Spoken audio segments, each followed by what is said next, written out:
So if you think about the real value of a tree, the first big question becomes value to whom, to which beneficiary? Because as soon as we realize that it's not only the value to whoever it gets to put the lumber on their economic balance sheet, but everybody that it is sequestering CO2 and producing oxygen for, but also all the animals that get to live in it and all the migratory animals that are maintaining vast inter-ecosystem interactions that use that as a critical part of the inter-ecosystem interaction.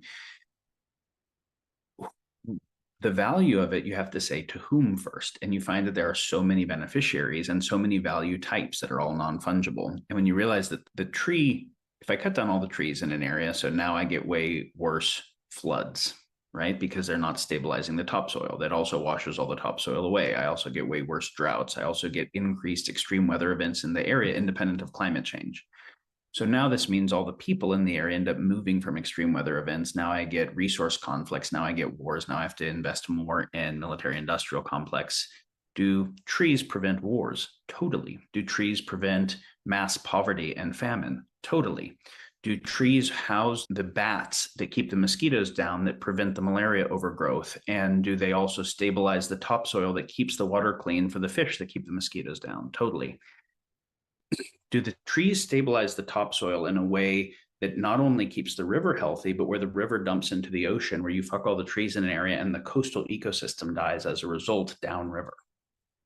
What would it cost? Oh, no, it's fine. We cut down the trees, but we created a mechanical carbon sequestration and we're sequestering as many tons of CO2. Shut the fuck up. The tree doesn't just sequester CO2, it does a million things, right? So if I said, what would it cost for me to maintain the soil microbiota and the migratory pathways and the coral with known technologies, the tree would cost $1 trillion. And I will destroy $1 trillion of value to get $100 of lumber, because $1 trillion of value is not on my balance sheet and the $100 of lumber is. When you realize it's not like we externalize a few costs. It's like the only thing we internalize is the cost to us. The default is we externalize all the costs. We just take the shit and don't account for what it costs nature to make it, or the waste we put back, or anything, or the wars that get created over it. We just take the shit. The only thing that we factor in is what it costs us to extract it. That's it. You cannot measure all the things a tree does. You cannot, because we affect shit that is in the unknowns that we can't measure. So when we do measure and say, I am paying attention to the thing that I can measure, I'm affecting a huge amount of shit that I can't measure, either because it's fundamentally not quantifiable, it's only qualified, or because it's in the unknown set and I don't know about it. So if I over-optimize for what I can measure versus what I can't, then I'm going to destroy most of the world for what's in my little measurable belt. That is irresponsible. That idea, that mindset has to go. Yes, measure some shit, but realize that you're measuring trillionth of a percent of what you're affecting.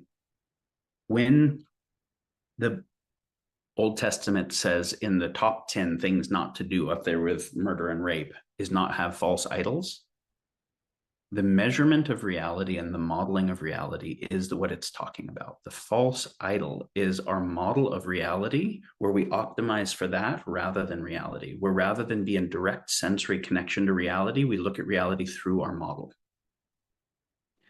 Oh, my model is I'm decreasing CO2.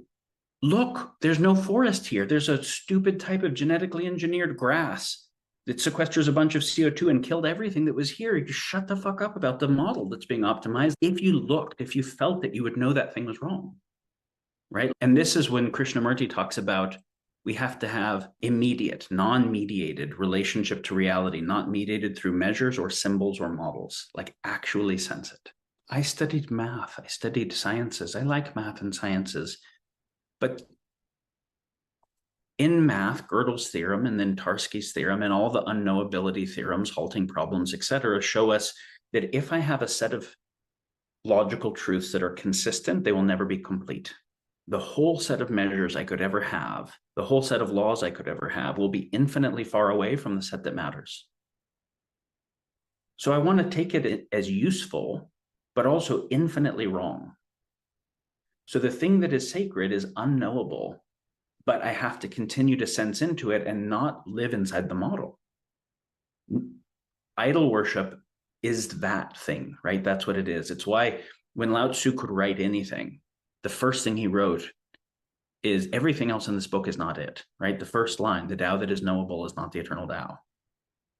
Why is that the first thing to write? Because everything else is, don't fucking pay too much attention to the words because you can't say the thing in words. Try to get a sense from the words to a feeling that you have had right after someone you love died about what actually matters before you die. Try to get a sense of what is meaningful at all, of how you felt when your baby was born and you saw it, that you forget on a day-to-day basis. But in those moments, like, try to feel that and live where every one of your choices is optimizing for what you felt was important there, but for everybody. There is no way to make a good enough model. We can't replace capitalism with better capitalism or better socialism or whatever. You can't make an AI that runs it. We have to have people that make choices independent of the measures and models, meaning that factor them, but also factor the limits and make the right choice anyways. This is not systematizable. Systems are models. They are fundamental to everything wrong, is human designed systems that have the known inside and optimized for, and all of the unknown outside and externalized. So who has the fucking like honesty and courage about the fact that they're going to die? They're not going to make it through this life alive. And on their deathbed, most of the hours of their life will not be what they wish they had done more of. And very few of the things they did will be what was really meaningful, and that they will tell young people, I wish you would do this. And says, fuck, I'm going to be loyal to that more than anything else. I'm going to be loyal to that more than, I won't sign a fiduciary responsibility that makes me unloyal to that, because I'm not going to have two masters I'm split between.